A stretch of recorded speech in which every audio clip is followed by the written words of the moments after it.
सीधी बात पर आते हैं, मतदाताओं ने आपको क्यों चुन के देना चाहिए?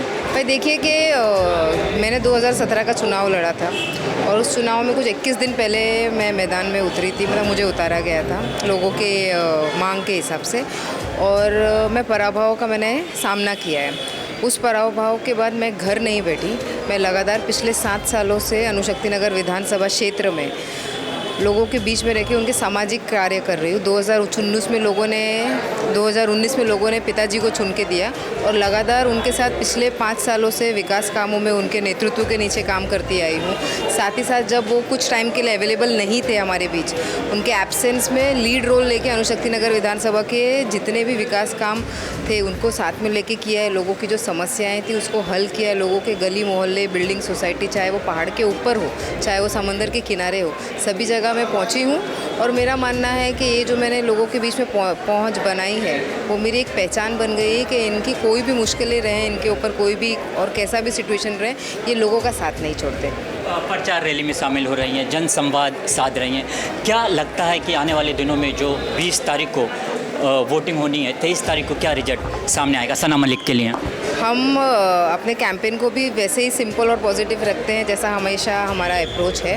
तो उस पॉजिटिविटी और सिंप्लिसिटी को जो हम लेके चल रहे हैं, लोगों के बीच में जो हमारा विश्वास और भरोसे का नाता है वो कायम है और लोग पूरे पॉजिटिवली हमको अप्रोच मतलब रिस्पॉन्स दे रहे हैं। और हमें पूरा विश्वास है कि 20 तारीख को दिन वो ज़्यादा से ज़्यादा संख्या में उतर के 4 नंबर का बटन दबाएंगे, घड़ी का नंबर बटन दबाएंगे और 23 तारीख को नतीजा हमारे हक में होगा।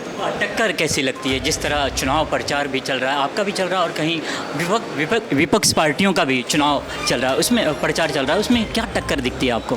देखिए, विपक्ष का जो एक इशू है उनको अपनी एक पहचान लोगों के बीच में इधर बनानी, क्योंकि वो पैराशूट लैंड करके अचानक से आए हैं इधर अणुशक्ति नगर विधानसभा में। और इधर हमारी जो है स्पेसिफिकली मेरी मैं बात करूँ तो पिछले 7 साल से लोगों के बीच में हूँ, तो अपनी एक पहचान बनानी। लोगों को ये नहीं पूछना पड़ता है कि सना कौन है। हाँ, सामने वाले को अपनी जानकारी पूरी ब्रीफिंग देनी पड़ती है कि मैंने बचपन से लेके अभी तक क्या किया, मैं कहाँ से आया हूँ, क्या करता हूँ और क्या विचारधारा रखता हूँ।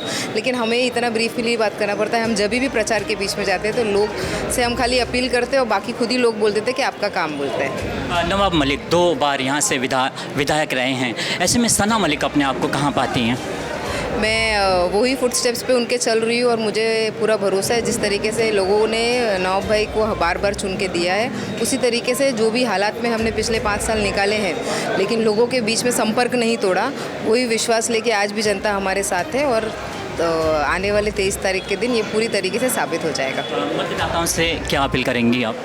पहले तो हम एक ही अपील करना चाहेंगे कि 20 तारीख को जो महाराष्ट्र के चुनाव का ऐलान हुआ है उसमें ज़्यादा से ज़्यादा मत डालें, क्योंकि एक हमारा वोट करना हमारा अधिकार है, उस अधिकार का पालन करना हमारी सबसे बड़ी जिम्मेदारी हो जाती है। और 20 तारीख को जब आप उतरिए तो पिछले 7 साल का मेरा जो आपका रिश्ता है वो ध्यान में रख के 4 नंबर का बटन दबाइए जो घड़ी निशानी का है। बहुत शुक्रिया चर्चा करने के लिए।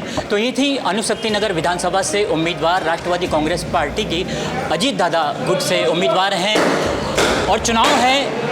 एक्सटीवी न्यूज़ की तरफ से हम भी आपसे रिक्वेस्ट करते हैं कि 20 तारीख को आने वाले नवंबर 20 तारीख को मतदान करने ज़रूर जाइएगा, लेकिन मतदान करने से पहले ये सोच समझ लीजिएगा जो नेता वादे कर रहा है क्या वो अपने वादों पर खरा उतरेगा, ये सोच समझकर अपना कीमती वोट दीजिएगा।